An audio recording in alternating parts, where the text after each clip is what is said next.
Ողջույն բարեկամներ, այսօր արդեն ապրիլի 25-ն է 2026 թիվ։ Երևանում նախատեսված է ճակերտավոր քաղաքացու օր, եւ այդ քաղաքացու օրը հենց նշանակված է ցեղասպանության հաջորդ օրը, հիշատակի տալելիցի հենց հաջորդ օրը։ Մեկ բանի համար, որպեսզի ցույց տամ, որ այս ժողովրդի համար էական չի այդ ինչ է եղել երեք։ Նույն ձևի արեցին իրենք հունվարի 28-ի հետ կապված, որ բանակի օրը մեկ օր առաջ բերեցին մի հատ տոն դրեցին, տոն չէ, ճակերտավոր տոն, զոհերի հիշատակի օր, որպեսզի բանակը ասոցացնեն զոհերի հետ, տխրության օրվա հետ, եւ խորովածով ջրեն էլ ինչ որ եղել է։ Ես վստահ եմ, որ ինչ որ մի մասի համար սա կարող է եւ աշխատի, ցավոք, կարող է եւ աշխատի, բայց դրանց տոկոսային հարաբերությունից է կախված, թե դրանց քանակությունից է կախված մեր բոլորի ապագան։ Այսօր գիտեք ինչ եզրակացության եկա ցավոտ։ Ես միշտ մտածում եմ ինքս իմ համար, ես ամենաշատը ինչից եմ վախենում։ Օրինակ էլի։ Ես միշտ կարծել եմ, որ ես ամենաշատը վախենում անորոշությունից։ Մի հատ մտահոգիչ բան է, որի մոտ եղել է, դա անորոշությունն է։ Ես երբեք դժվարություններից չեմ վախեցել, նույնիսկ վատ բաներից չեմ վախեցել, անորոշությունը միշտ ինձ ամենավատ թվացող բանն է եղել։ Այսօր ես հասկացա, որ ես անորոշությունից ավելի շատ վախենում եմ դավաճան, անուղեղ, սրբությունները կորցրած հայից, ոչ թե մարդուց, հայից, որովհետև փաստացի իմ ճակատագիրը, մեր ճակատագիրը գտնվում է նաև նման մարդկանց ձեռքում։ Այ ես այսօր դրա մասին սկսեցի մտածել։ Հիմա վաղը 25-ին, արդեն այսօր 25-ին կերևա թե ջահերով քայլողներն էին ավելի շատ, թե գերեզմանի վրա տրճիկ տվողները։ Մեկ շաբաթից մենք կարող ենք հանդիպել Մոնրեալում ցերեկը ժամը 2-ին Մարի Մանուկյան դահլիճում եւ քննարկել այս ամեն ինչը։ Վերադառնանք մեր թեմաներին։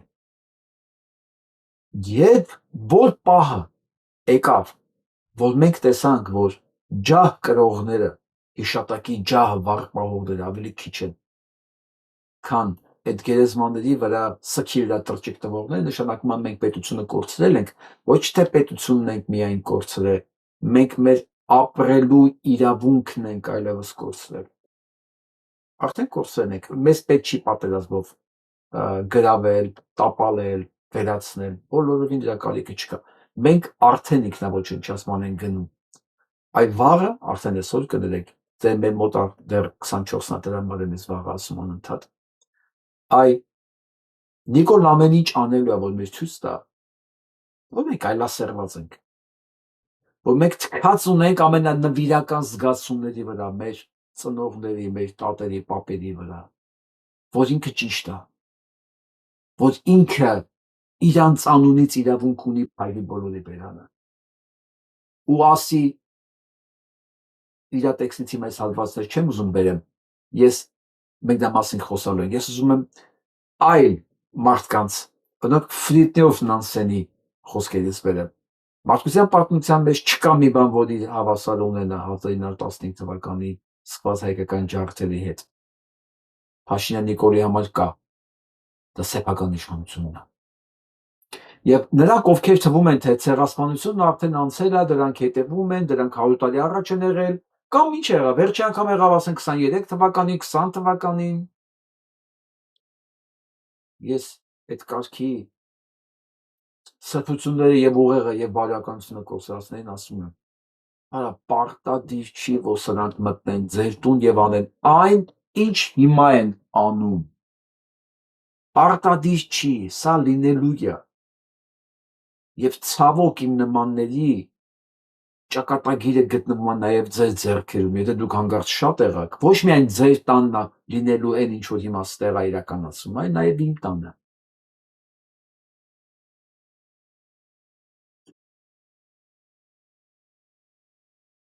Դե բնականաբար աշխարհի բոլոր երկրներից ճանաչված ցեղասպանությունը, համարյա բոլոր երկրներից կոսմի ճանաչված ցեղասպանությունը, հայ դավաճան կառավարությունը կրկին կոչեց մեծ եղեռ։ Մեծ եղեռ, դա ցեղասպանություն չի, դա մեծ եղեռն ընդամենը։ Եվ գուցե դա չի ամենասարսափելին, հեսա կասեմ ամենասարսափելին որն է։ Իդեպ չի զլացել ցեղասպանություն որակել իրականությունը, այն ինչ որ եղել է, բոլորի թշնամի, մանավանդ Եվրոպայում Պուտինով վախեցնող, Եվրոպայի սարսափ Պուտինը սենց ասեմ, իբր։ Իրերը կոչել է իրենց անունով։ Եվ Հայաստանում Պուտինից ավելի շատ վախեցողներ կան, քան Փաշինյան Նիկոլին։ Հիմա ով է ձեր թշնամի, Պուտինն է թե Նիկոլը։ Պուտինի համար այն ինչ որ եղել է դա ցեղասպանություն է։ Պուտինը չի ասում բերանդ փակի մոռացի ամեն ինչ։ Քեզ Նիկոլն է ասում։ Հիմա ով է մեր երկրի մեր երկրի համար ավելի մեծ վտանգ։ Պուտինը թե Փաշինյան Նիկոլը։ Նենսի Պելոսին այսօր գրել է, որ ինքը հպարտ է, որ եղել է ներկայացուցիչների պալատի խոսնակ եւ կոնգրեսը ճանաչել է հայոց ցեղասպանությունը։ Կոնգրեսը ճանաչել է հայոց ցեղասպանությունը։ Ու Նենսի Պելոսին հպարտ է։ Պուտինի համար դա ցեղասպանություն է։ Կանադայի մինիստրը, պրեմիեր մինիստրը որոշում է կայացել, որ 24 ապրիլի 24-ը լինելու է հիշատակի օր նաև Կանադայում։ Որպես ցեղասպանության իրականացված օր։ Իսկ Նիկոլի եղբայր, հարազատ եղբայր, ամերիկյան Նիկոլը կրկնել է նույն Փաշինյան Նիկոլի խոսքերը։ Կոչելով այն կրկին եղեռ, դա ցեղասպանություն չի։ Գիտեք ինչն է տարբերությունը ցեղասպանության եղեռնից։ Դե մենակ բառախաղը չի։ Ցեղասպանությունը դա քրեական մեղադրանք է, դա հանցագործություն է մարդկության դեմ։ Եղեռնը ուղղակի դժբախտ պատահար, վիճարկելի, ողբերգություն։ Ոչ թե դիտավորյալ հանցագործություն մարդկության դեմ։ Փաստորեն հայկական ցեղասպանությունը այդքան էլ ցեղասպանություն չի եւ ընդհանրապես ցեղասպանություն չի աշխարհում երկու հոգու համար։ Թուրքերից բացի։ Նիկոլի եւ ամերիկյան Նիկոլի համար։ Ոչ միայն իր համար, նաեւ այն J.D. Vance կոչված կապիկի համար, որ եկել էր Հայաստան։ Եվ ասենց ուրախ թրվռում էին մակականների նման կողքերը։ Եվ գովերքում էին ոչնչության այցը։ Հիշում եմ ես։ Այսօր որ ես կարդացի մտքով գնալով այս այցելության օրերը Երևանի ոգևորվածությունն էին նայում, գիտեք ինչ հիշեցի։ Ովքեր ապրել են սովետական շրջանում կհիշեն, որ տուրիստներ էին գալիս։ Ժամանակ իրանց ինտուրիստներով էին ման տալի։ Ինտուրիստ ավտոբուսներ կար, հատուկ Իկարոսներ էր, մի քիչ ավելի լավ սարքած էլ, հատուկ ինտուրիստների համար։ Եվ բոլոր երեխաների երազանքն էր մի հատ ասենք ծամոն ունենալ դրանից։ Էլ չեմ ասում, որ դրանից հետո երկար ժամանակ Ամերիկայից եկողների համար ասում են ծամոն բերել ես մեզ։ Այ հիմա այս շատ մարդկանց համար այս ամերիկյան ծամոնը մնացել է իրանց ուղեղի մեջ։ Ես թվում որ Ամերիկայից է եկել։ Անպայման իրաց ծամոն է բերելու։ Չէ։ Չէ։ Սա է։ Իսկ Նյու Յորքի քաղաքապետը Զորան Մանդանին սպանել է։ Սպանել է։ Նշել է, որ ոչ միայն 111-րդ տարելիցն է ցեղասպանության այերի, որտեղ կոտորվել են 1.5 միլիոն մարդ այս ժամանակակից, տեսեք ինչ բառերը, ժամանակակից Թուրքիայի տարածքում։ Այլ նաև 2020 թվականի պատերազմի ժամանակ, որտեղ Ադրբեջանն ու Թուրքիան հարձակվել են Հայաստանի վրա, որտեղ Լեռնային Ղարաբաղի վրա, որտեղ 23 թվականին 100,000 մարդ վտարվել է իր տարածքից եւ իրականացվել է ցեղասպանական ակտ 100 տարի հետո։ Նյու Յորքի քաղաքապետը ասում է իրականում էլ ինչ որ եղել է, Հայաստանի վարչապետը կոչում է այն ընդամենը մեծ եղարը։ Դա մենք տան կանոնակնանք։ Ես միշտ լինելու եմ Հայաստանի կոչին կողքին գրում է ֆրանսիացի խորհրդարանական Լորան Վոկեն։ Այսօր ավելի քան 100,000 հայեր ապրում են իրենց նախնիների հայրենիքից կտրված։ Արցախցիների մասին խոսում։ Նրանց եկեղեցիները վերանվանվել են, գերեզմանատները պրծվել, իսկ գյուղերը ավերվել։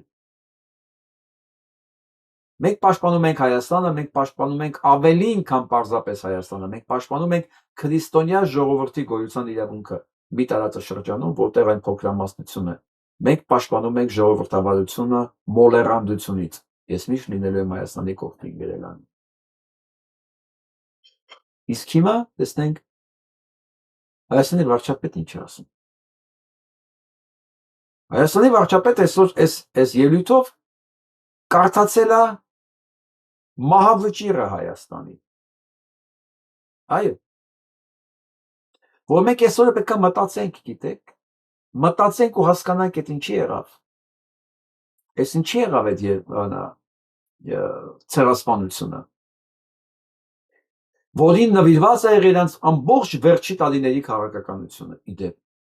Ու իրենք հասել են իրենց նպատակին, ամեն ինչ արել են։ Այդ թվում նաև նրա, որ հասկացել են իրանք, որ չի կարելի թույլ տալ, որ մեծ եղերնը միջազգային խաղացողներից մեկը մյուսի դեմ պայքարի գործիք դառնա։ Պատկերացրեցիք։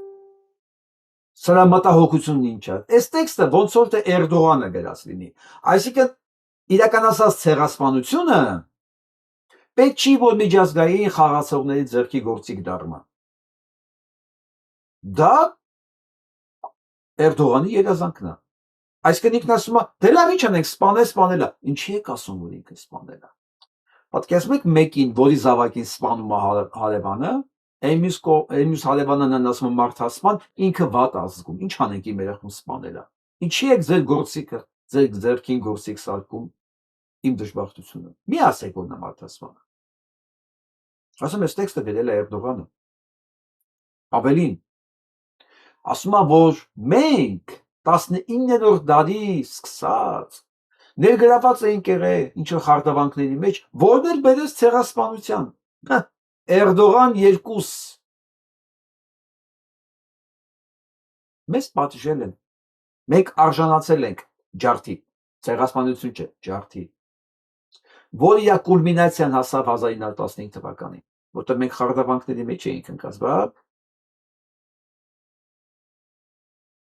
ու պետությունն ու խաղաղությունն է երաշխիքը, որ հայոց ցեղասպանություն կրկին տեղի չունենա։ Այս նպատակն իրականացնելու համար մեզ անհրաժեշտ է դադարեցնել հայրենիքի փնտրտուքը մեր պետության, Հայաստանի Հանրապետության միջազգայինորեն ճանաչված 29743 կիլոմետրից դուրս։ Էրդողանը դրել է։ Ոչ մի բան մի փնտրեք այս տարածքից դուրս։ Դուք ոչինչ չունեք, ձեզանից ոչ մեկ ոչի բան չի խլել, ընդհանրապես ձեզ ոչի բան չի պատահել, ինչ էլ պատահել է, մեղավորը դուք եք։ Մեղավորը դուք եք։ Այս տարածքը փոքր չէ միջելոց հայ ժողովրդի բարգավաճման համար, որտեղ տասնյակ բնակավայրներ դատարկ են։ Ասեմ ավելին, ինքը ասում է, որ Սևանի տարածքի չափ մոտարապես ինքը բանն է, Հոնկոնգի, Սինգապուրի օրինակն է բերում, հա։ Սևանի տարածքի չափ է, բայց 5 միլիոն մարդ է, գիտեք ապրում վրա։ Այսինքն նշանակում է մենք մի օր կարող ենք դառնալ Սևանի չափ նաև եւ կրկին տեղավորվի։ Մենք երբ կրկին տեղավորվենք, մնացածը կարանք տանք մի Սևանի չափ տարած թողենք, նայեք Սինգապուրին, ինքը տենց էլ է անում։ Որովհետև պետությունը հիմնված է կրթության,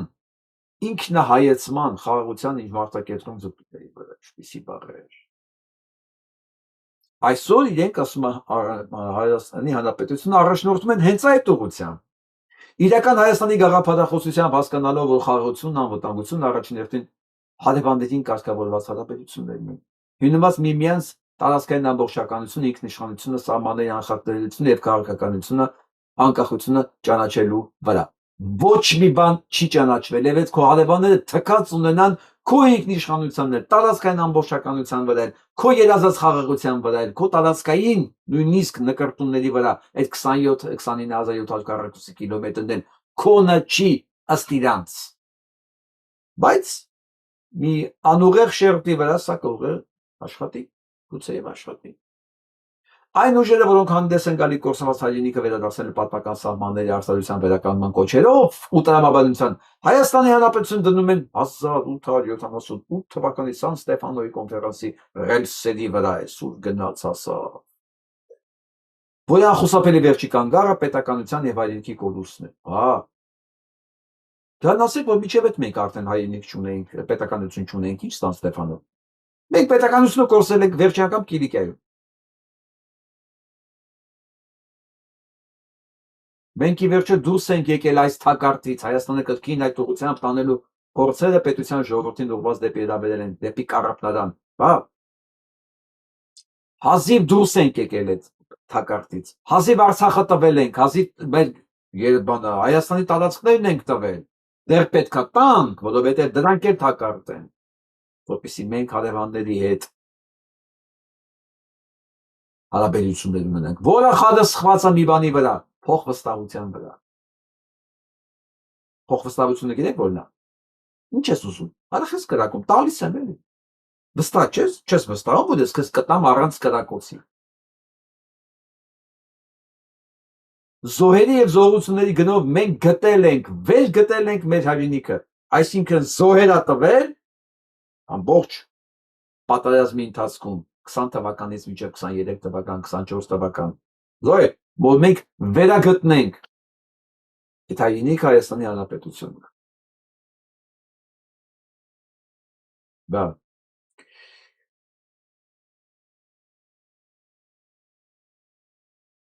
Էրդողանի զավակը մեզ կարդաց Հայաստանի Հանրապետության մահակոսակցանը, որն ասում է հետևյալի մասին. Եթե նույնիսկ մենք ունենանք Սևանի չափ տարածք, լրիվ հնարավոր է վրան ապրել։ Մենք այդ զոհերը տվել ենք, որ մենք վերագտնենք ինչ-որ մի բան։ Արդարացնում է զոհերը, ինչ-որ ինքը բան է գտել։ Ինքը։ Ճանաչեք տեքստի հեղինակին։ Այս տեքստը մենակ Էրդողանը չի գրել, այս տեքստը գրված է դեռ Աթաթուրքի ժամանակվանից։ Ուղղակի տեքստը արդեն Հայաստանի Հանրապետության վարչապետի անունից կարդում է Փաշինյան Նիկոլը։ Կարդում է իր հետևորդների համար։ Կրկին, եթե հետևորդներն ավելի շատ են քան ջահակիրները, ուրեմն մենք վերջացել ենք։ Այս երկրորդ մեջ գիտեք, քանի հատ ինֆակտի մասին լուր եմ լսել, քանի իմ մոտիկներից երկուսը ստենտավորում են ստացել, մի քանիսը չեն պատասխանում, գիտեմ հիվանդանոցում են։ Շատ վատ է մարդկանց հոգեբանական վիճակը։ Քչերը կդիմանան երևի ամեն ինչի մեջով անցնելու այդ փորձությանը։ Սա մեծագույն ստրես է բոլորիս համար։ Բոլորիս։ Ես զգում եմ իմ շրջապատի վրա եմ զգում։ Ես ինքս ինձ հազիվ եմ կարողանում պահել, ասեմ։ Բայց պետք է մենք դիմանանք։ Մենք պետք է դիմանանք ուղղակի պարզ աչքերի նայելով ու ասել ինքներս մեզ եւ աշխարհին եւ սրա նմաններին, որ մենք միչև մեր վերջի շունչը ամեն ինչ անելու ենք, որ մենք պահենք մեր այս փոքր հայրենիքը, մեր տեսակը, մեր արժանապատվությունը, մեր հիշողությունը, որտեղ ես իմ ծնողների հիշատակի պահողն եմ, ես ուրացողը չեմ ձեր նման, ու ես մարդ եմ այնքան ժամանակ իմ եւ իմ զավակների աչքում, քանի դեռ ես դա կարողանում եմ անել, եւ իմ նմանները շատ են, թե բավարար քանակությամբ են այդ մարդիկ շատ, թե ոչ բավարար, հիմա կերևա շուտով, բայց նորից, եթե նույնիսկ դա պարզվեց ոչ բավարար, չի նշանակում, որ մենք պետք է գնանք, հանձնվենք բիզնեսը տնենք յաթաղանի տակ, ոչ մեկի մտքով հանկարծ դա չանցնի, ոչ մեկ չսպասի, որ մեզ հնարավոր է այդ վիճակի մեջ բերել, քանի մեր բերանը շունչ կա, մենք կանք խոսելու ունակ ենք, շարժվելու ունակ ենք, դրանք հանգիստ քնելու իրավունք չունեն, հույս չունենա։ Էրդողանի ծնունդներ։ Սա նրանց համար, ովքեր նեղված էին ադրբեջանական դրոշը, թուրքական դրոշը վառելու համար։ Սա տոնակատարությունը ադրբեջանցի ընտանիքում, տոնակատարություն։ Վառում են հայկական դրոշը։ Ես նկատեցի, որ նեղված են ոչ միայն Փաշինյան Նիկոլը, այլ նաև Փաշինյան Նիկոլին կից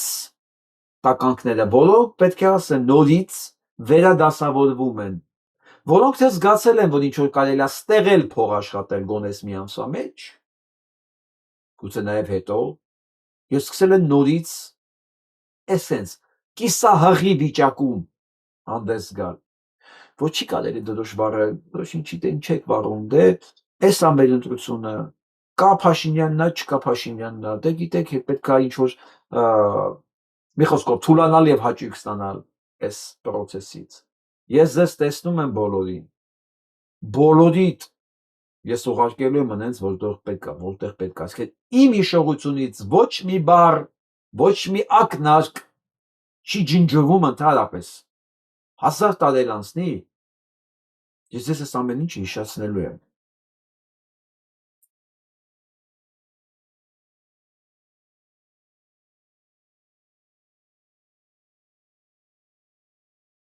Տեքստից հատված Հայաստանը պետք է հրաժարվի հայոց ցեղասպանության պահանջներից, վերջ դնի Թուրքիայի դեմ թշնամանքն ու ապա մոնտաժի Սողոմոն Թեհրերյանի արձանը։ Էրդողանի զավակների սա լինելու է, եթե հանգարցան կարողացան զավթել իշխանությունը, զավթել։ Իրանք հիմիկվանից ասում են, որ հետո ոչ մեկ չասի, ես ինչ է կարող, ասեն, բայց դու գիտեիք մեզ ինչի համար եք ձեն տալիս։ Դու գիտեիք, չէ՞, որ Սողոմոն Թեհրերյանի արձանն ենք ապա մոնտաժելու, Հայաստանն են կտոր տալու։ Ձեզ ասել են, չէ՞, որ Սևանի տարածքի վրա կարելի է 5 միլիոն մարդով ապրել։ Ինչ եք, հələ կեսներ կարանք տանք 3 միլիոն եք, 2.5 միլիոն եք էլի։ Սինգապուրում ո՞նց են ապրում։ Դուք էլ այդպես պետք է ապրեք։ Մանավանդ որ հեսա շուտով դառնալու է Սինգապուր։ Ոչ թե ինքը զարգացածության իմաստով, ոչ։ Սինգապուրն էլ սեփական ջուր չունի։ Հայաստանն էլ է գալու այդ վիճակում, սեփական ջուր չունի։ Մեզ բերում են այդ վիճակի։ Թուրքիան վերևից արաքսը կտրելու, մեր աղբյուրներն էլ տրվել է թուրքերին։ Մյուս կողմից էլ շահագործելու են ընտրվելու պարագայում ամուր սարը ու վերջացավ Հայաստանը։ Այն հոտը, անասնատեսակը, որ մտածում է սրան ձեն տա ու խաղաղություն անելու, դրանց ասեք, այ խոտակերներ, ինչ խաղաղություն։ Ամուր սարը վրետ է լինելու իր թույնի փոշիով, ջրից զրկված ես լինելու, քեզ էլ դնելու եմ իդ տարածքի մեջ, ասի էսա, ուզում ես ապրի, չէ, ես քեզ ասել էի, չէ։ Ասեք էլի, ասեք թող ինձանից նեղանան, թող ձեզանից չնեղանան, ավելավ է ինձանից նեղանան իմ երկիրը մնա, մեր կողքին էլ կարող սկսի մտածել էլի, պատահական, որովհետև այդ տեսակը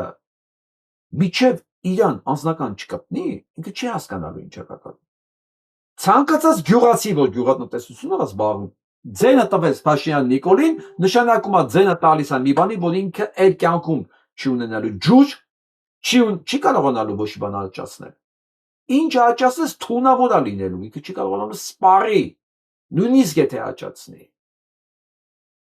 Ամուր սարի փոշին ու թույնը ուր է գնալու։ Ոչ միտեղ։ Գալու է ուղղակի Արարատյան դաշտ։ Մի մասը գնում Ալփայով Սևան, մյուսը գալիս է լսվի Արարատյան դաշտ։ Ամբողջ Վայոց ձորը մոռացեք։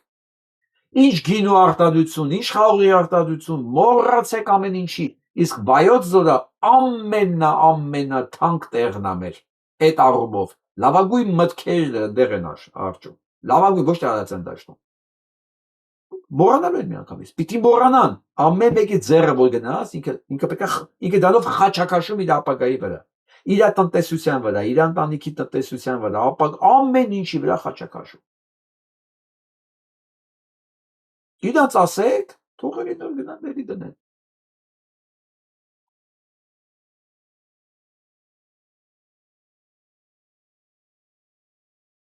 Թուրք պատմաբանն ասում է հայոց ցեղասպանությունը շղթելն ուղղակի անամոթություն է։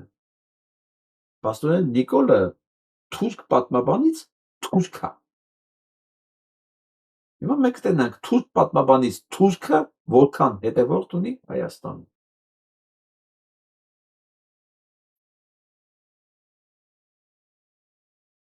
Ամենագործելի ժամանակավոր համատարմատարն էլ է արգել այսօր։ Տեսեք, մենք դեսպան չունենք։ Ժամանակավոր համատարման գարուն ենք։ Գիտեք ինչի՞։ Որովհետև Ամերիկայի Միացյալ Նահանգների համար էլ Հայաստան գոյություն չունի։ Չկա տարածքում նման երկրի համար։ Ինչ Հայաստան։ Հայաստանով։ Դրա համար մեր հարցերը քննարկվում առանց մեզ։ Թրիմպի հարցը քննարկել են առանց Հայաստանի, Ադրբեջանն ու Ամերիկայի Միացյալ Նահանգները։ Ինչի պետք է Հայաստանի հետ քննարկի։ Հայաստանը ով է։ Ով է ներկայացնում Հայաստանը։ Հայաստանը ներկայացնում է մեկը, որ Հայաստանը չի ներկայացնում։ Փաստացի։ Այսինքն մենք փալաս, այսինքն Հայաստանի փալասի տեղ են դնում, ինչ անուց ասեմ։ Ով ընտրում է Փաշինյան Նիկոլի, նշանակում է ինքը ընտրում է այն հանգամանքը, որ իրեն կարելի է բանատեղ չդնել։ Իսկ ինքը հարմարվել է այդ մտքի հետ, որ ինքը ընդհանրապես մի հատ փալաս է, իր ղեկավարով հանդերձ։ Եվ որպես երկիր, եւ որպես սուբյեկտ, փալաս է, իրանք օքեյ են դրա հետ։ Նորմալ է դա իրանց համար։ Լեմկինին ցիտենք էլի։ Ես մի օր կարդացի թերթերում, որ բոլոր թուրք հանցագործներն ազատ են արձակվելու։ Ես ցնցվեցի։ Սա հանցագործները կառավարում են մեր երկիրը։ Մեկ ազգ սպանվեց, իսկ մեղավոր անձինք ազատ արձակվեցին։ Միլիոնավոր մարդկանց սպանություն ավելի փոքր հանցագործություն է, պաստորը։ Հա, ազատ արձակվեցին, բայց Նեմեսիսը գտավ նրանց։ Նեմեսիսը գտավ նրանց։ Ինչպես Նեմեսիսը գտնելու վաղը Ռուբեն Ռուբենյանին, Նիկոլ Փաշինյանին, Ալեն Սիմոնյանին, Արարատ Միրզոյանին, բոլորին, Սուրեն Պապիկյանին, բոլորին գտնելու այդ Նեմեսիսը։ Որովհետև 15 թվականին, երբ որ իրենք ցեղասպանություն են իրականացնում, դժվար մեկը մտածել դրանցից, որ իրենք կարող է մի օր դառնալ մի քանի գրամ փամփուշտի զոհ։ Թոմաս Դվալն էլ է գրել. Երբ այցելում եք Հայաստան, անանին է չնկատել Արարատ լեռը, որ իր տեսքով գրավում է հորիզոնը, ապամաս կամ մշուշոտ օրերին այն կրկին տեսանելի է, եւ իր տեղում։ Ես հասկացել եմ, որ հայոց ցեղասպանությունը նման է Արարատ լեռան, ոչ մի կերպ հնարավոր չի եղելությունը թաքցնել կամ անտեսել։ Բայց դեռ որ Նիկոլ Փաշինյանը մտածում է, որ դա հնարավոր է։ Բայց օրինակ Անտիլիասում այդ կարծիքի չեն, սա Անտիլիասում է։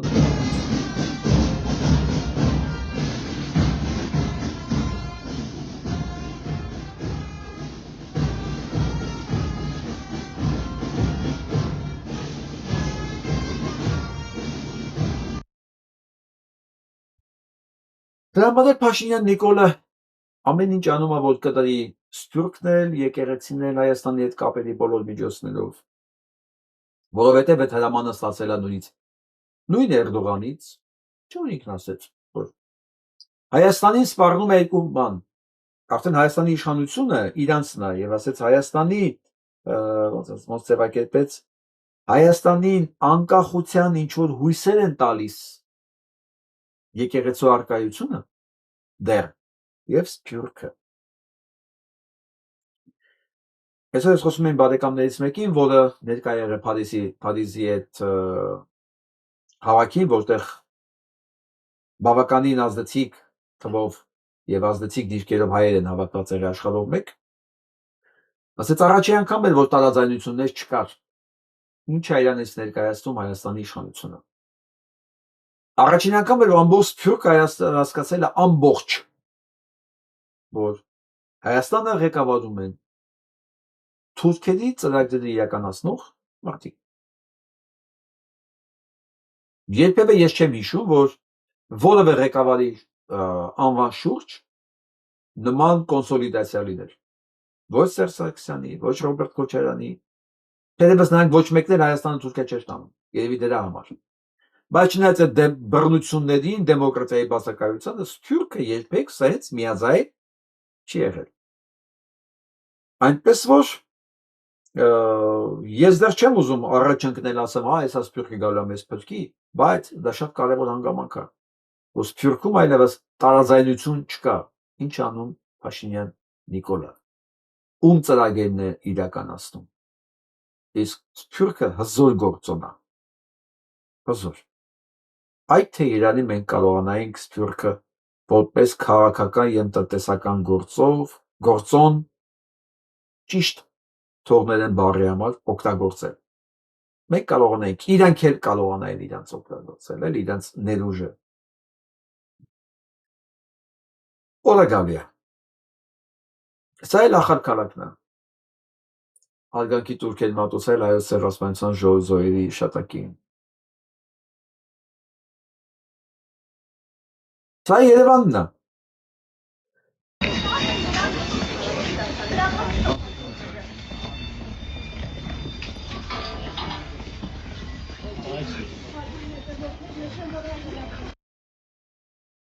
Աննա Հակոբյանին են ուղեկցում, տասնյակ պահապաններով, թիկնապաններով, մատ ուզում հարցնեմ, որ ինչ, նախ որ ինչ է եկել, անիմաստ զոհերի հիշատակը նայ, հիշատակը հարգի կներեք,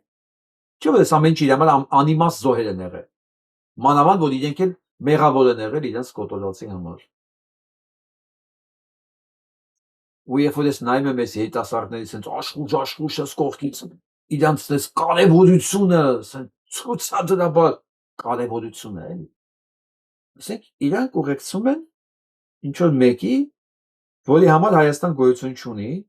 որը սառը սրտված, սենց սառը հայացքով, գիտակցաբար, տարավ իրա տարիքի մի քանի հազար հայ սպանեց, իրանք էլ կարող են լինել դրա մեջ, ու այսօր իրանք այդ կարևորությունը էլի, սենց կարևոր բան ենք անում էլի, դրանք դուք կարևոր բան չեք անում, դուք կարևոր հանցագործություն եք անում, մարդկության, բարոյականության, ձեզ սերունդների, բայց չգիտեմ, ես գիտակցում եմ, եթե չկա շատերի մոտ, ուրեմն պետք չի դարդանել այս ամեն ինչի համար, ինչ որ լինի, մենք իհարկե ամեն ինչ կանենք, որ չլինեն ինչ որ ես մտածում եմ, բայց եթե չկարողանանք, իրանք արժանի են, որ լինի այն ինչ որ պլանավորել են իրենց համար,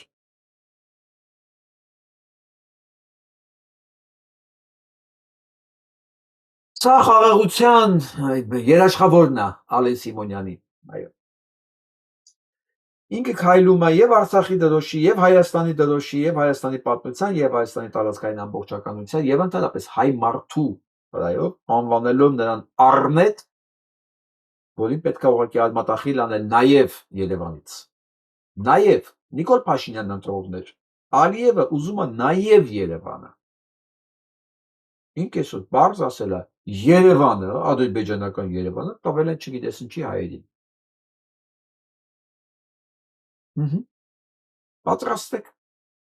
պատրաստեք, որ նույնը կրկնելու է նաև Փաշինյան Նիկոլը, որտեղ Նիկոլ Փաշինյանը այսօր արդեն ասել է դրա մասին, հերբից է գալի, ինքը այսօր արդեն ասել է, մնալու է մեծ Սևանի շատ տարածք, իրանք նախատեսել են մոտապես 7-8 հազար քառակուսի կիլոմետր, ես չեմ կարող ասել, դա հաստատ Արարատյան դաշտը չի լինելու, Սևանը չի լինելու, Բայկը չի լինելու, Վայոց ձորը չի լինելու, ինչ որ մի տարածք, մի 2-3 մարզ, մեծ սա նայենք, երևի պատերազմի ժամանակ բոլորս հիշում ենք, չէ, անթիվ անհաման օգնությունները, որ ուղարկում էր Հայաստան, մենք այս ժամանակ գիտեինք, որ այդ ամեն ինչը գալի մնում է պահեսներում, չէ, բայց հետո չիմացանք այդ պահեսներից ինչ է եղել, նայենք, բարի մի ժողովուրդ ջան, ուրեմն շատ կանաչուհի ականատեսում, հա։ նայեք, մի րոպե սենց անեմ որ տեսնեմ։ Ամբողջովին նոր, այսպես մորթուց վերթեր։ Մորթուց։ Իրանք ամբողջովին նոր է ժողովուրդ ջան, մորթի։ ես պատկերացնում եմ, որ այս օգնությունն ուղարկածները տեսնում են իրենց ուղարկած օգնությունները։ Այսպես նայեք, սաղ լցրած է։ Բերես ինչ որ աղբավա, ինչ որ բանը, Մեկի հողատարածքում են լցել, որպես աղ։ Թափեն։ Էսի կոմբինեզոն ասենց, չգիտեմ էս որտեղից է, ինչա, ոնց է, բայց ամենը դեպս։ Նայեք, ցելոֆանով սես փակված։ Ցելոֆաներով մեջը լիքը լցրած է, նայեք։ Այս է ցելոֆաներով մեջը լիքը լցրած է, ժողովուրդ ջան։ Կռիստները այստեղ լցրած, կռիստները ուտում են, նայեք, այսպես մկները ուտում են։ Իրանք մտածել են ավելի լավ ասեն զիբիլի պես թափեն, քան բաժանեն, որ ժողովուրդը կարողանա հագնի ձմեռը չմրսի։ Հեսա նայեք։ Ստե բերես այս կովերի եսի ինչ են լցրել։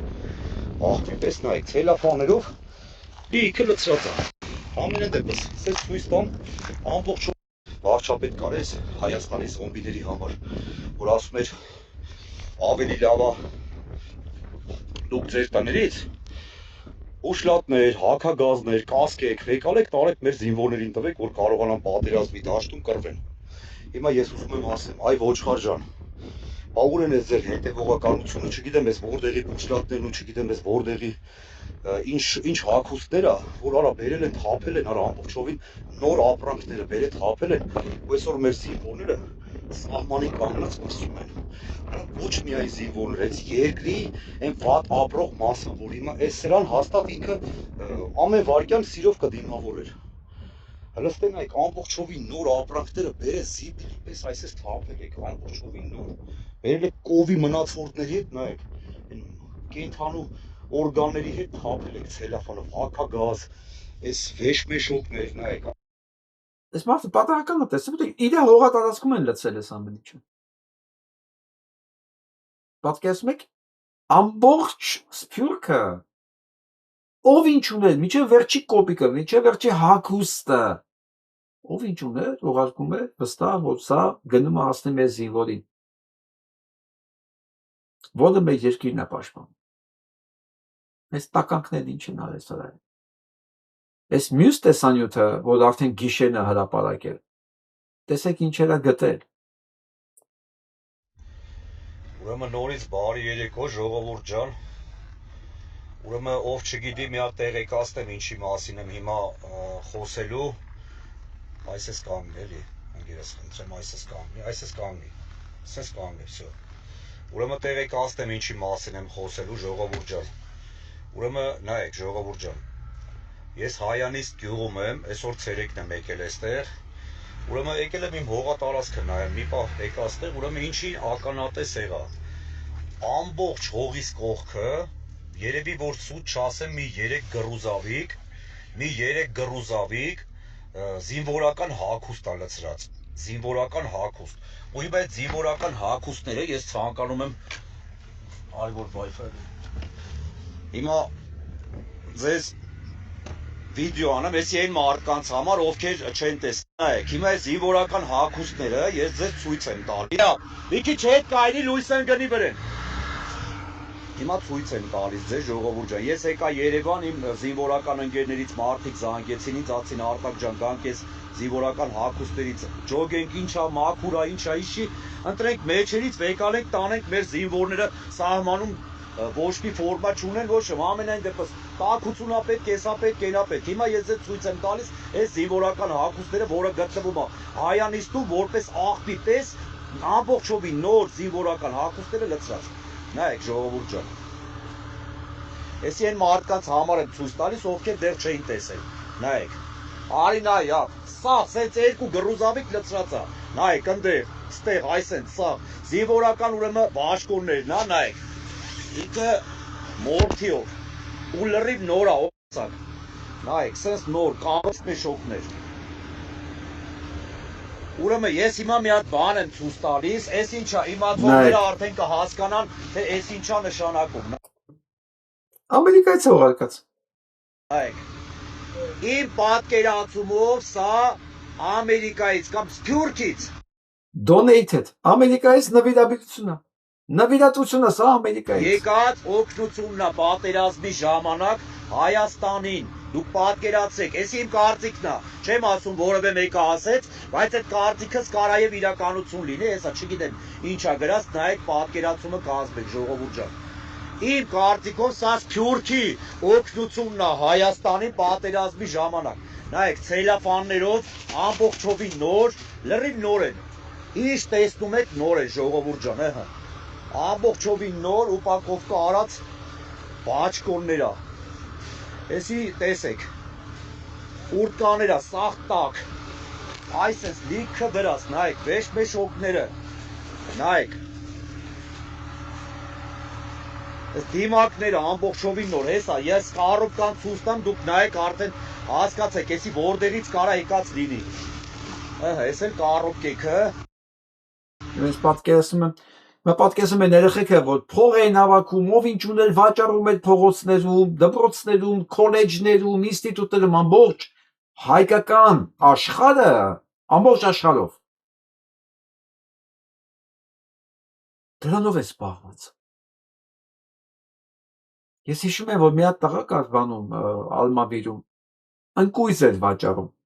հավաքում էր ծառերից, տանում ընկույզը վաճառում էր, փողը վերցնում էր, գնում էր ու փոխանցում էր անում, կամ մի բան առնում ուղարկում էր։ Դա Հայաստանում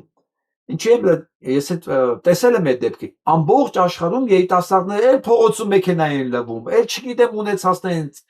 Ես այնքան տենց օրինակներ գիտեմ, հիմա նայողները երևի ամեն մեկն էլ իր օրինակները գիտի, որտեղ իրանց երեխեքն էլ են դանով զբաղվել, իրանք էլ են դանով զբաղվել, ով ինչ կարողացել արել ամբողջ աշխարհով։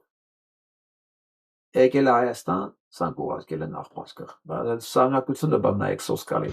Այսպես նայեք ժողովուրդ ջան, նայեք բաճկոնները, այստեղ ցույց են տալիս կամբինեզոնները, ասես մի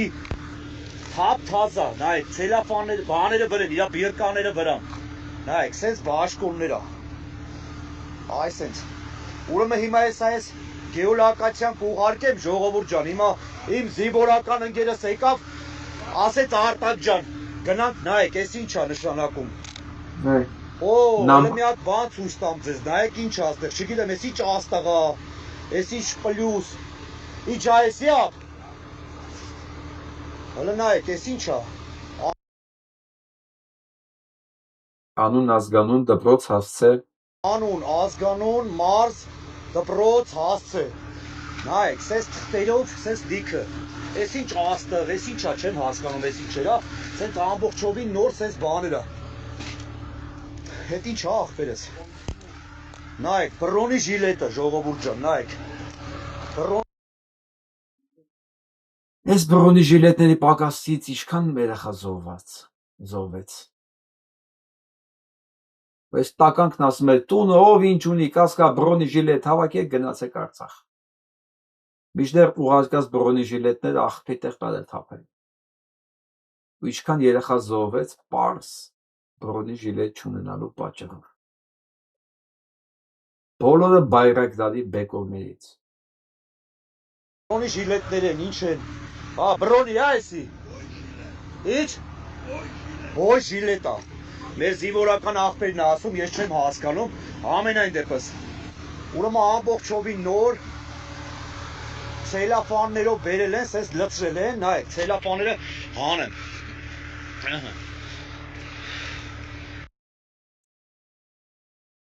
Հետո ավելի բանայıb սիրտը ուղղակի չի դիմանում։ Ու սրան այս ամեն ինչը անողին պետքա ձայն տան։ Չէ՞ որ մենք գիտենք այս ամեն ինչին աջակցողներն ովքեր են։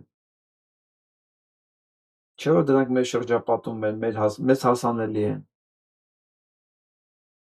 Մենք սա ոնց ենք ապրելու։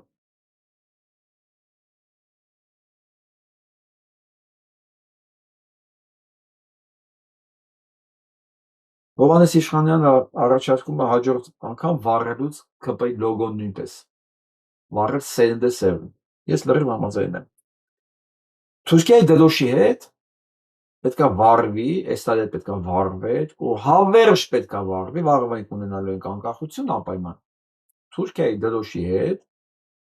նույնիսկ եթե ունենանք անկախություն, ցեղասպանությունը ճանաչված լինի, բան կարելի է Թուրքիայի դրոշը նույնիսկ չվառել, բայց ԿՊ-ի դրոշը վառելը պարտադիր է։ Պարտադիր, ամեն տարի պետքա վառես դրանց դրոշը, որ հաջորդ սերունդներ իմանա, որ այս ում դրոշը վառում եք, սանքել են ցեղասպան։ Ցեղասպան։ Էլի դրսի թշնամիներ, այսօր ներսի թշնամիներ։ Համատեղ կատարված ցեղասպանության համար։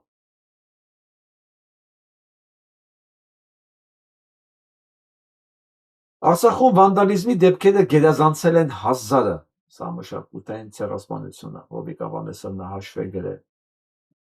1000-ը Հայաստանը չի ոչ մի բան չունի ասելու։ Եկեք սաղմոսների մեջբերում անենք, ավետարաններից մեջբերում անենք, թե ինչի է պետք երկրորդ երեսատել դեմ տալ, եթե մի այդի տապտակում է։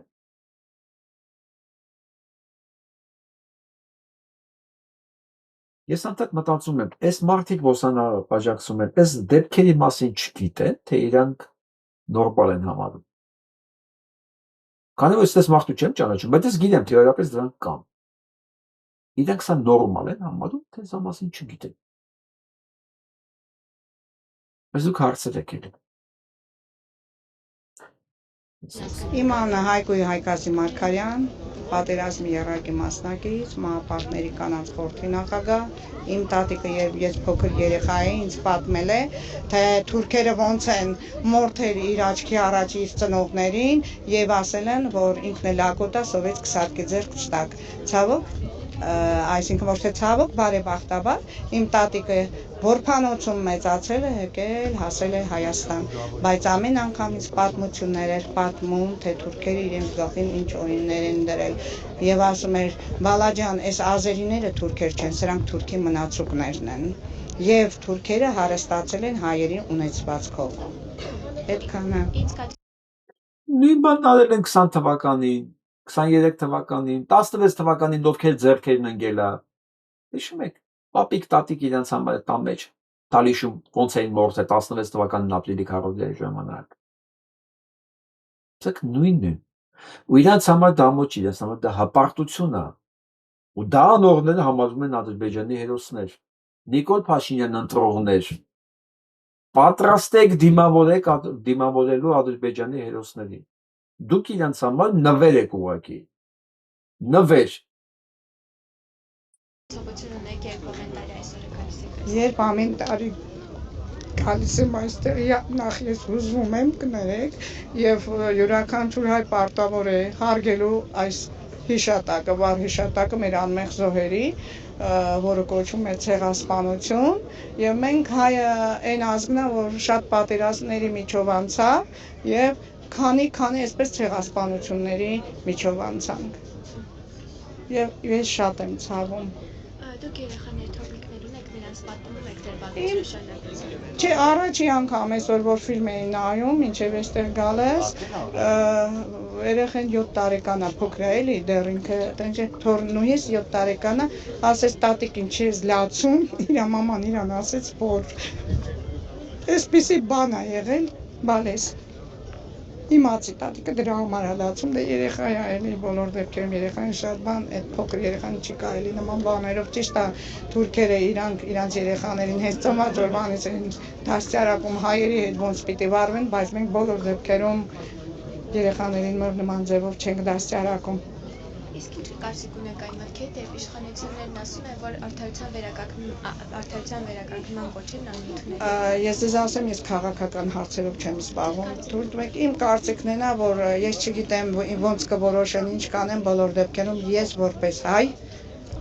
ես չեմ մոռանա ցեղասպանությունը եւ յուրաքանչյուր հայ պիտի խոնարհվի, ոչ թե մոռանա։ Մոռանալ չի, դա ուրանալ է։ Այս բaragայում սխալ բառ է։ Մոռանալ, ուրանալ, որտեղ մոռացությունը ուրացումը։ Ուրանաս ծնողի, պապիկիդ, ժառանգությունդ, ամեն ինչդ։ Այսինքն հիշողությունդ կորցնես, էլի, կորցնես այն ինչ որ մարդուն զանազանում է անասունից։ Սա է մոռանալ նշանակում։ Մինչդեռ շատերը համալվել են այդ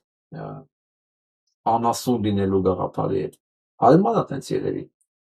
Գուցե նաև շահավետ է այս բaragայում։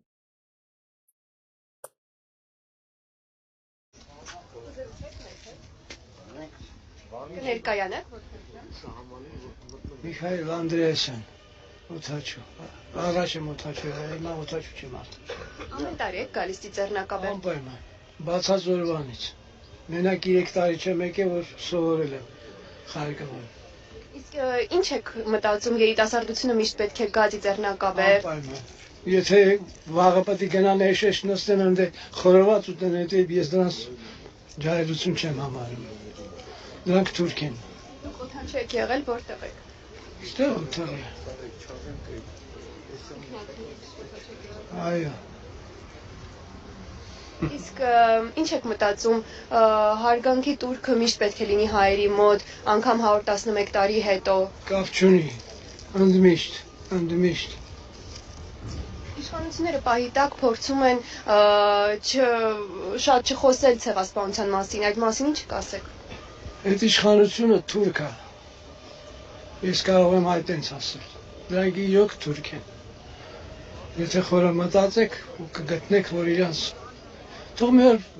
թող բան անեն, տան իրանց գեները ստուգեն։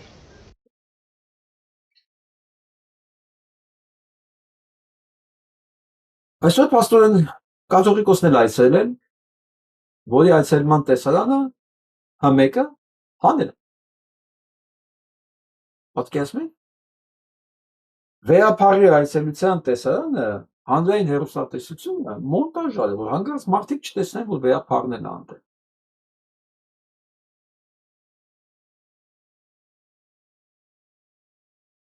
Կա սահման ստորության, որ դուք ասենք այն կողմ չեք կարող անցնել։ Դե ինչա պահանջում ես իշխանությունը, պահանջում է ուրանալ հիշողությունդ, ուրանալ պահանջատիրությունդ, ուրանալ կրոնդ, ուրանալ եկեղեցի, ունենալ տեսակդ, ամենակարևորը, թքած ունենալ մերձավորիդ վշտի վրա, տրճիկ տալ նրա գերեզմանի վրա, այսինքն դառնալ ԿՊ-ական։ Ինչ որ ես ասացի, բովանդակություն դա նշանակում է ԿՊ-ի բաներ, բնորոշումներ էլի։ Այս առաջարկում։ Ու դա դնում է նոր իրական Հայաստանի քաղաքացի։ Այսինքն կերտում է մի հատ քաղաքացի, որ մի հատ օրնիկի տղա է, ինքը ուրիշ բան չկա, էլի դե կներեք արդեն, բան չկա։ Ոչ մի սրբություն չունի։ Մի հատ ինչ որ բիո զանգված է, որին նույնիսկ դժվար է մարդ կոչել։ Ասում է իրական Հայաստանի քաղաքացի հենց այդպիսի պետք է լինի։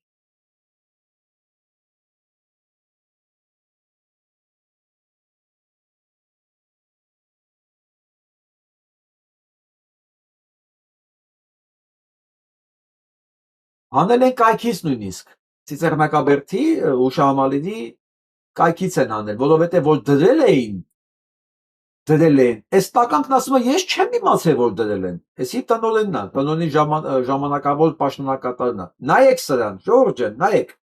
Հրաչյա Թաշչյան, մտեք սրա տուն, գրեք սրա երեխեքին, կնոջը, ասեք ով է ինքը, ես չեմ իմացել, որ այս բան են դրել, ու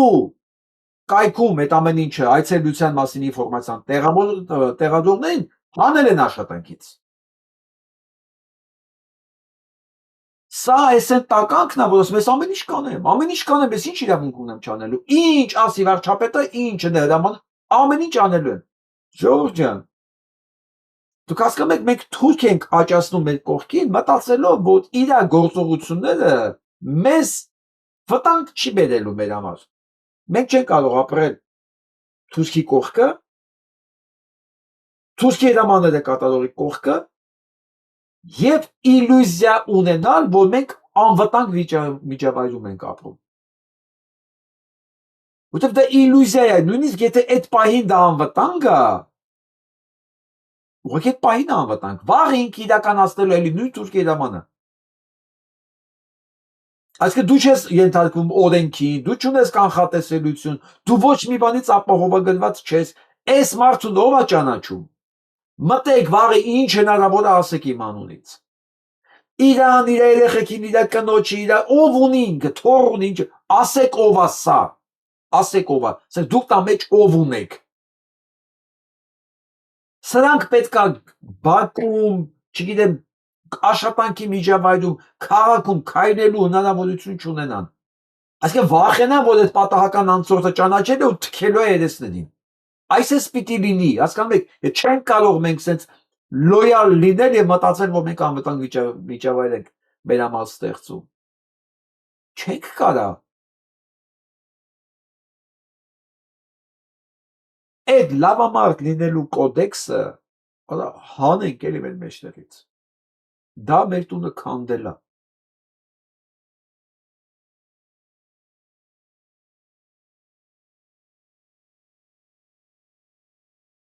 Ցեղասպանության թանգարանի երկու աշխատակցի ազատել են աշխատանքից, այո։ Այցելության մասին կայքում դնելու համար։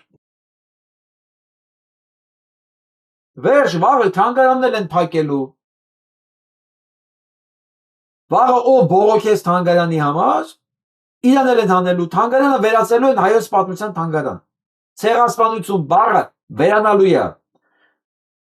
Ցեղասպանության հետ ասոցացվող ամեն ինչ հանվելու է, սկսած Թելերյանի արձանից մինչև Նեմեսիսի արձան, մինչև այս հուշարձան, սա քանդվելու է։ Իրանց ասած իրական Հայաստանը դա է։ Ու այս անառակի ծնունդները դա իրականացնողներն են։ Դե մենք ինչքան կարող են իրանք հաջողել, դա էլ մեծ արդեն թույլ տվությունից է կախված։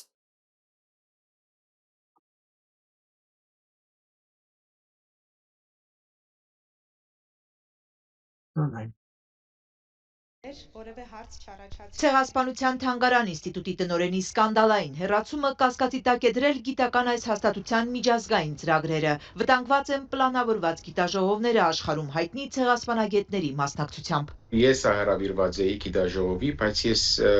մի չկամ։ Նեբրասկա Լինքոլնի համալսարանի պրոֆեսոր Պետրոս Տեր-Մաթոսյանը շեշտում է, խնդիրն այստեղ անձի նախկին տնօրեն Էդիտա Գզոյանի հարցը չէ, այլ այն, որ նրան ստիպեցին գործից հեռանալ միայն այն բանի համար, որ նա Արցախի վերաբերյալ գրքեր էր նվիրել Միացյալ Նահանգների փոխնախագահին։ Այսօր եթե ուզենք միջազգային գիտաժողովը կազմակերպել Արցախի էթնիկ զտման առնչությամբ ակադեմիական ուսումնասիրություն, ոչ թե քաղաքական եւ այլն, արդյոք թույլատրություն դրվի այս գիտաժողովը ցեղասպանության թանգարանին ներս կազմակերպել։ Այսպեսի հարցեր ունենք մենք։ Վենց ամուսիններին Արցախի վերաբերյալ գիրք նվիրելը Հայաստանի վարչապետը սադրիչ քայլ էր որակել։ Նրա ցուցումով էլ Գզոյանը հեռացավ աշխատանքից։ Թանգարան ինստիտուտի անձնակազմը հոգաբարձուների խորհրդում շատերը ընդվզեցին, բայց անօգուտ։ Սրան հետևեցին բազմաթիվ հայտարարություններ աշխարհի տարբեր գիտական կենտրոններից, ցեղասպանության ուսումնասիրությամբ զբաղվող կազմակերպություններից։ Միջազգային ակադեմիական աշխարհում շատ լուրջ մտահոգություն կա։ Հայաստանում ակադեմիական ազատությունը ստորադասվում է քաղաքական նպատակահարմարությանը, շեշտում է պրոֆեսորը։ Արդյոք պատմաբանները խոսքի ազատություն պիտի ունենան, արձանագրելու իրենց ուսումնասիրությունները ցեղասպանության թանգարանների ներս։ Հյուսիսային Ամերիկայի Մերձավոր Արևելքի ուսումնասիրությունների ասոցիացիան հայտարարել էր Հայաստանն այո բարդ իրավիճակում է, ձգտում է Ադրբեջանի հետ կարգավորել հարաբերությունները, բայց պատմական հիշողության ջնջումը չի կարող պայմանավորված լինել կարճաժամկետ քաղաքական կարիքներով։ Հայոց ցեղասպանության թանգարան Դա կարիք չէ, դա Ալիևի պահանջն է, ինչ կարիք։ Դա կարիքը չունի Հայաստանը։ Նիկոլ Փաշինյանը կարիք ունի բավարարելու Ալիևին։ Ինստիտուտում հաստատում են մտահոգությունները։ Այն ինչ որ կապ ուներ միջազգային մեր գործընկերների հետ, որոշները սառեցված են կամ այս պահին անորոշ վիճակում են։ Միջազգային գիտաժողովներ են պլանավորել, գիտական քարտուղար Նարինե Մարգարյանը կասկածում է, որ դրանք տեղի կունենան։ Մտավախություն կա, որ այն մարդիկ, ովքեր այդ լավագույն ցեղասպանագետները, ոլորտի մասնագետները, իրենք արդեն խոսել են, որ վտանգված է այստեղ ակադեմիական ազատությունը, արդյոք այս պայմաններում նրանք կորոշեն դիմել։ Կոնֆերանսներից մեկը ֆրանսիական կողմի հետ է, սակայն հոգաբարձուների խորհրդի նախագահ ֆրանսահայ ցեղասպանագետ Ռայմոն Գևորգյանի հրաժարականից հետո այն կարծես թե չհարկվում է։ Մեր հոգաբարձուների խորհրդի նախագահն էր որոշակի մասնակցություններ կոնֆերանսի կազմակերպմանը, իսկ նրա հրաժարականից հետո դեռևս ընթացք չի տրվել այդ ծրագրին։ Թանգարան ինստիտուտը Եվրամիության ծրագրով 2 տարի է պատմական հիշողության փոխանցման մեխանիզմների վերաբերյալ ծրագիր է անում։ Եվրոպական կողմից ազդակներ կան, որ միգուցե 3-րդ տարին այն չկայանա այն ձևաչափով, ինչպես որ նախատեսված էր։ Ցեղասպանագետ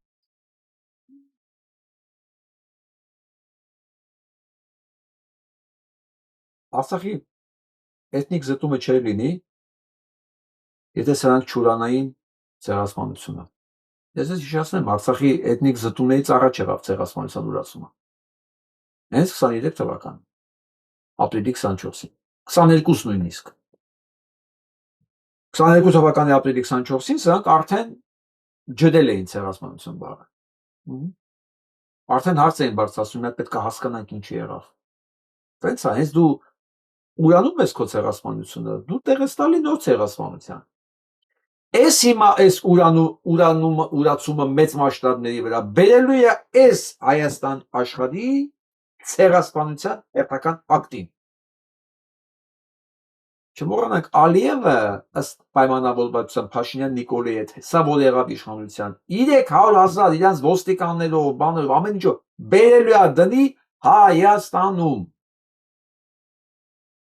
Այսինքն պատահական չի ասում գյուղեր ունենք չբնակեցված բան, տարածքներ կան ամայի։ Ինքը չի ասում դա ես եմ արել։ Ասում է դե գիտեք ինչ անբնակ, բանամարտաբնակ են։ Բերելու ենք տանք ադրբեջանցիներին դրանք։ Իսկ ադրբեջանցիները այնտեղ չեն ապրելու։ Իրանք այդտեղ գրանցվելու են ապրելու են Հայաստանում, Երևանում։ Ոչ մեկ չմտածի, որ Երևանի կասկադը իր համար մնալու է անվտանգ տեղ սուրճ խմելու համար։ Ինքը պետք է ստիպված լինի թուրքական երաշխության տակ նստել, լսել, սուրճը խմել, էնել եթե իրան արդեն թողեն այդտեղ։ Սա բան չի, ֆանտազիայի դաշտից չի։ Ամեն ինչ անելու են, որտեղ իրաց նպատակը այս տարածքը վերացնելա, չկա Հայաստան, պետք է չլինի, այս տարածքը պետք է լինի Թուրքիա, իրանց հաշվարկներով, վերջ։ Մեծ ռեզերվացիայի կտոր կարող է թողել Նիկոլ Փաշինյանի համար, որ ինքը ասի, այսքան բան արել է, մեծ փոքրիկներ թողել գյուղապետ աշխատեն, այդ 7-8,000 քառակուսի կիլոմետր կթողել, 2-3 հատ մարզպետ, որ մարզպետ աշխատի ինձ, բայց իրանց տիրապետության տակ։ Վերջ։ Չեմ ասում անկլավները որ տվեցին, վերջանում է Հայաստանը։ Իսկ սա տալու է։ Ընտրվելու պարագայում դա տալու է։ Ու ես ուզում եմ տեսնեմ այն մարդու, եթե դրանց կարելի է մարդ ասել դրանց։ Չեմ ուզում հայոյեն, բայց չի ստացվում։ Որ պիտի ինձ հապացուցի, կարելի է անկլավները տակ ու ապրել։ Ճանապարհ չունենալ ու ապրել։ Անվտանգ։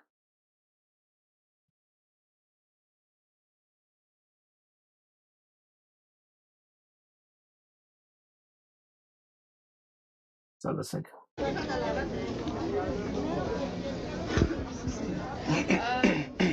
Նախորվա խորհրդով պայմանավորված այցելել ենք Ծիծեռնա։ Մոտեցումը հայ ազգի մոտեցումն է, ամբողջ ազգի մոտեցումն է, մենք ուզում ենք ամբողջ աշխարհով իմանան ու ճանաչեն, որ տեղի ունեցել ցեղասպանություն, միտումնավոր կերպով փորձել են ոչնչացնել հայ ազգին, ուրիշ մոտեցում չի կարող լինել։ Կոնկրետ երեկվա մասին է խոսքը։ Եվ թե ջահերով երբ հավանդակավոր։ Ես եղել եմ երեք գիշերը այստեղ, ջահերով երթին չեմ մասնակցել, բայց բնականաբար կիսում հայ ազգի մտահոգությունն ու դիրքորոշումը։ Սա ռազմական գերի Գևորգ Սուջյանն է, որ գերությունից վերադարձել է, ինքն է։ Պանության ճանաչման հարցը հանված է արտաքին քաղաքական օրակարգից, սա ինչպես կմեկնաբանի։ Ճիշտ ասած, ես դեռ տեղյակ չեմ այդ հարցին, չեմ կարող պատասխանել հանված չի, բայց ես ուզում եմ իմ դիրքորոշումն ասել, որ իմ համար առաջնային հարցն է հայ ցեղասպանության հարցը։ Եթե հարցը ինձ է վերաբերում, ես իմ մասին կարող եմ ասել։ Իսկ որպես Հայաստանի Հանրապետության քաղաքացի, իշխանությունների կողմից նման մոտեցում է ձեզ համար։ Ես դրան չեմ կարող պատասխանել, որովհետև իրոք ասում չեմ տիրապետում հենց այդ հարցին, դրա հետ կապված չեմ կարող ոչ մի բան ասել, բայց ինձ թվում է, որ Նիկոլ Փաշինյանի խոսքը ես լսեցի մի քանի օր առաջ էր, ասաց, որ հայ ցեղասպանության ժխտումը որևէ հայ քաղաքացու ներկա չի կողմից, դա քրեորեն պատժելի է։ Ես դա լսեցի, որ ինձ թվում է Նիկոլ Փաշինյանի կողմից դա եւս կարևորագույն հարց է։ Առաջին ինքն է ժխտում, ինքն Առաջին ինքն է ժխտում, ինքն է դնում կասկածի տակ։ Ադրբեջանում գերիներ ունենք մենք այսօր, այ նրանց վիճակի մասին, ձեր անհանգստությունները եւ ինչ եք կարծում ի վերջո, ինչպես հանգուցալուծվի։ Եվ այն ինչ տեղի ունեցավ 2020 թվականին Արցախում, 23 թվականին նաեւ, ինչպես կբնորոշեք, միթե դա եւս ցեղասպանություն չէր։ Այդ ժամանակ ես եղել եմ պատանդի կարգավիճակով, Ադրբեջանում եմ եղել, ուզում եմ ասեմ, որ դա այո, իմ համար եւս ցեղասպանությանը հավասար մի բան է, որ տեղահանվեցին մեր արցախցի հայրենակիցները Արցախից ամբողջությամբ, իմ համար դա անընդունելի է, թերևս չգիտեմ Ու ուզում եմ ասեմ, որ ես դիմել եմ Եվրոպական դատարան իմ հայցով ու դրանով եւս ցույց եմ տալու, որ մեր այնտեղ գտնվող բոլոր քաղաքացիները բռնադատվածներ են ու հարցը բարձրացվելու է բոլոր բարձր մակարդակներում դրսի մասնախոսքը։ Ես դա հիմա չեմ ասում ոնց եմ անելու ինչպես, բայց այդ գործընթացը տեղի է ունենում հիմա։ Հենց հիմա։ Կարևորը սա է։ Նիկոլին շնորհավորում եմ։ Չկարողացաք փաստորեն տղուն համոզեիք, որ դա չանի։ Սա մասին ասեցի, Եվրոնյուզը հայտնում է, որ Ադրբեջանն ու Ամերիկայի Միացյալ Նահանգների ներկայացուցիչները քննարկում են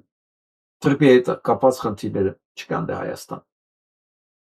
Սոպատական չէ ասում։ Հայաստանը նույնիսկ բանակցության կողմ չի։ Իր տարածքում է լինելու դա, բայց իրեն ով է հարցնում։ Լավագույն դեպքում կարող է Նիկոլին տեղյակ պահեն, սենց, որովհետև դրա դիմաց իրան թողելու են աշխատի։ Սեյման հարցը մերին է, մենք թողելու ենք ինքը աշխատի, որպես վարչապետ, թե փրկելու ենք Հայաստանը։ Կամ։ Ես մի հատ սա եմ ուզում նայենք, այս տեսարանը նայենք իրար հետ։ Spiritual advisor. Սա Թրամփի հոգևոր խորհրդականն է։ Որ հասկանաք էլի Թրամփի Նիկոլի նմանությունը, սա Թրամփի հոգևոր խորհրդականն է, spiritual advisor։ Սպիտակ տուն է մտնում դուրս գալի, ձեռը դնում է գլխին, խորհուրդներ է տալիս, սա։ Sensitive to go in the gutter to get the glory of God, but God said He's raising up some people that aren't so sensitive, that aren't so weak, that aren't so sissy. Oh my goodness, I wish I could preach it like I was. That if they got to, don't you let this dress fool you. Don't you let these nails fool you. Baby, if I gotta get down and crawl. Trump's spiritual advisor. Դուք էլ նման ասեցիք։ Չեք նման ասում, Նիկոլի խոսակցական ոչին, ոնց դեռ նույնը լինեն։ Ես ես որ նայում եմ այս նմանությունը, մտածում եմ, կարող հասկանալ Ալմագեդոնի ժամանակներն է, ոսկում նայում ես սատանիստներ են, ոսկում նայում ես աննորմալներ են ղեկավարում աշխարհի ամենակարևոր երկիրը, հզորության իմաստով, եւ Հայաստանը մշակութային իմաստով կարևոր երկիր է, որ տեսեք ինչ է կատարվում, պատերազմները որտեղ է ու ինչի դեմ է։ Հայաստանի ու Իրանի։ Ու տեսեք ովքեր են ղեկավարում։ Ովքեր են ղեկավարում Ամերիկան ու Հայաստանը։ Տեսնում կարող ես այս աննորմալների դարաշրջանն իրոք։ Բա մենք ինչ անենք։ Հանձնվենք սպասենք ինչի։ Որովհետև գիտեք ես խորհրդատուներ չունեմ, ես էլ ունեմ խորհրդատուներ։ Իսկ խորհուրդ են տալի շատ չներվել։ Խնայել ինձ։ Դե ինչ լինելու է, մենք փոքր ենք, թույլ ազգ ենք, դե մենք չենք կարող Ամերիկայի դեմ կռիվ տանք, Իսրայելի դեմ կռիվ տանք, Թուրքիայի դեմ կռիվ տանք։ Իրանք լուրջ են ընդունել, որ սրանք ամեն ինչ կարող են անել, ամենազորն են։ Իսկ իմ փիլիսոփայությունը շատ պարզ է։ Եթե նույնիսկ իրանք ամենազորն են եւ ամեն ինչ կարող են անել, ես չեմ հանձնվել։ Ու ես փնտրում եմ իմ նմաններին։ Ու նժդեի խոսքով այս բանը, այս մասը ավարտեմ։ Ոսում թող մնանք նրանք, ովքեր բարոյապես դեռ չեն մեռել։ Որովհետև մարդը բարոյապես մեռնում է այն ժամանակ, երբ որ ընդունում է, որ այս հոգեկան հիվանդները, այս աննորմալները իրավունք ունեն իր կյանքի վրա, իրավունք ունեն իր ճակատագիրը որոշել մեզ։ Որովհետև այս կադրի մեջ ինչ որ տեսակ, դրանք ու Փաշինյանն ու Նիկոլն Հայաստանում որոշում են մեր ճակատագիրը։ Հիմա բարոյապես մեռնել նշանակում է հարմարվել այս հանգամանքի հետ։ Ես չեմ ուզում համարվել։ Չեմ ուզում։ Այս նկարը ես որ տեսա այսօր նման, նայեք էսի։ Հա, նայեք։ Պիտի գան նորերը, ավելի հզորները։ Դե ուրեմն սենց է պետք է լինի։ Ուրեմն մենք պետք է բերենք նորերին ավելի հզորներին։ Սա է բանաձևը։ Որովհետև եթե նայում ես այս կադրերին, ովքեր են քեզ ղեկավարում, հա։ nails through you. Baby, if I gotta get down and crawl. Եթե պետք է սրանց նայենք ու հարմարվենք, որ սրանք պետք է մեզ ղեկավարեն, չէ, ես այս երեխու այս պատգամն եմ վերցնում։ Պիտի գան նորերը, ավելի հզորները։ Վերջ։ Եթե չգանել մենք պիտի բերենք, եթե չկանել պիտի ծնենք, պիտի ստեղծենք, սա է բանաձևը։ Վերջում էլ պիտի պարենք դրանց գերեզմանին, ոնց որ մեզ զույգն է պարում։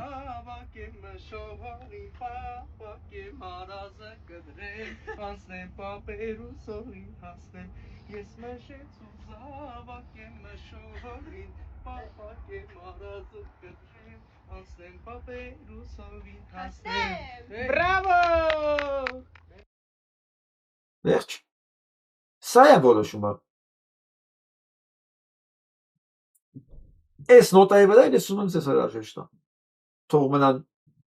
դրանք, ովքեր բարոյապես չեն պատրաստվում բեռնել։